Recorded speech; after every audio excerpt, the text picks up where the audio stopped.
I want to reintroduce you to a young lady named Lindsey Graham. Yes, she has the same name as the senator. She is not the senator. She's also known as Patriot Barbie. She, until last year, ran a beauty shop, a haircutting place. And she's now the author of a book called Targeted, One Mom's Fight for Life, Liberty, and the Pursuit of Happiness. Lindsey, welcome back to the program. Thanks, Lars. I always appreciate you having me. I'm glad to do it. Would you mind reminding my audience of what happened to you last year, about what the governor said you had to do, about what you said you wouldn't do, and about what the state did to say, we will make you do as we're telling you? Absolutely. It's been a turning point in my life. It's changed the entire course of my life. Last year, the governor of Oregon, Kate Brown, told everyone to stay home, stay safe. She locked down businesses on March 23rd. My husband and I, at the time, owned 6 businesses, and we locked down for 2 weeks, and then another 2 weeks, and another 2 weeks. And finally, I said, I've got to make a living. I've got to provide for this family. I'm going to open my business. And I did. And in return, the governor had targeted me with every state agency possible. She sent Oregon Health Licensing, Oregon Health Authority, the City of Salem, and Child Protective Services to silence me and threaten and bully me. At that point, I did not shut down. I never did. And what's unfortunate for her is I completely shattered the illusion that she had authority to shut us down. I stayed open and called her bluff on all counts. And we stood our ground, and it's been a catalyst for me, and it's been a blessing. And we endured cancel culture in doing so. But the Lord has taken us to a new state. We've actually left Oregon, and now I'm an advocate for conservatives and Christians on a platform that Kate Brown honestly elevated me to. Well, and it inspired you to write this book, Targeted, One Mom's Fight for Life, Liberty, and the Pursuit of Happiness.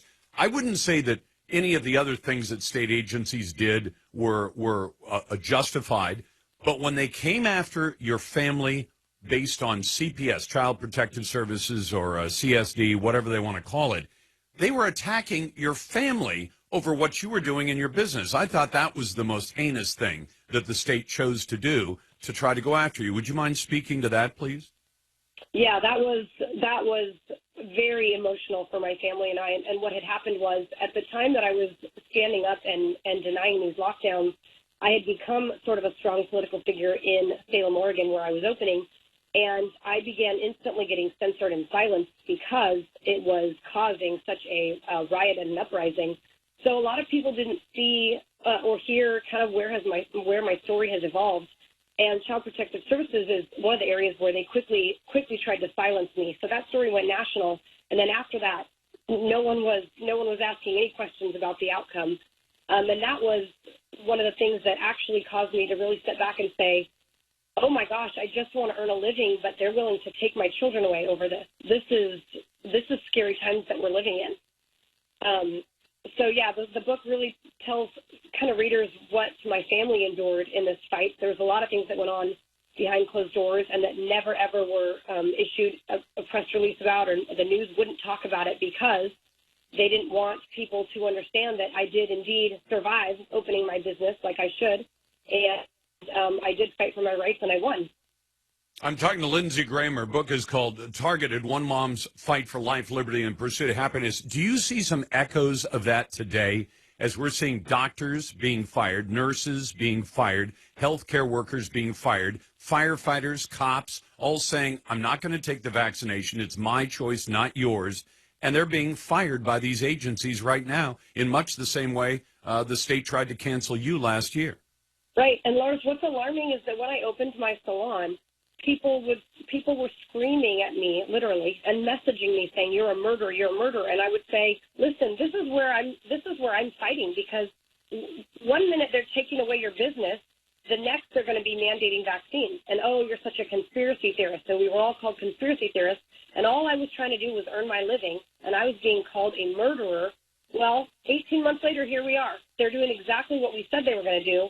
So standing up and fighting that fight, when it's your fight, when it's brought to your door, is exactly what people need to be doing. And at that time, I didn't think I was doing anything that was a really big deal. I thought, I have a right to work for my living.